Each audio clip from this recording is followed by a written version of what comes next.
पुण्य करने के लिए 50 बार सोचना पड़ता है, पर पाप करने के लिए बिल्कुल नहीं सोचना पड़ता। पाप अपने आप व्यक्ति कर बैठता है, और पुण्य करने की जब बारी आती है तो 50 बार सोचता है कि करूं कि ना करूं।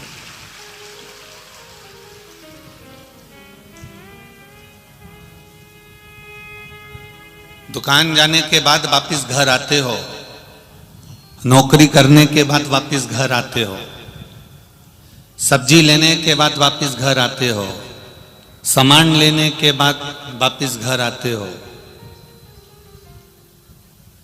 शिव महापुराण की कथा कह रही है, अगर हमने जिंदगी का एक नियम ऐसा बना लिया कि जैसे दुकान गए तो वापस घर आए, बाजार गए तो घर आए, नौकरी पर गए तो घर आए, उसी तरह एक नियम बना लो कि मैं पाप करूं चाहे पुण्य करूं, मैं भी एक घर है मेरे महादेव का, उसके दरवाजे पर जरूर जाऊंगा। हम पहले भी कथा में कहे, आज फिर आप लोगों से कहते हैं, जितने लोग आस्था चैनल पर सुन रहे हैं, फेसबुक यूट्यूब पर सुन रहे हैं, पुण्य श्री शिव महापुराण की कथा इस मालेगांव की पावन धरा से चल रही है। आप अपने स्थान पर बैठकर जो कथा सुन रहे हैं, एक बात का स्मरण रखना, बच्चा यदि नाली में गिर जाता है, गटर में गिर जाता है, कीचड़ में गिर जाता है, खड्डे में गिर जाता है, लोग उसको निकाल देंगे पर उसके कपड़े नहीं बदलेंगे। बदलेंगे क्या? नहीं बदलेंगे। लोग उसको गोदी में बिठाएंगे क्या?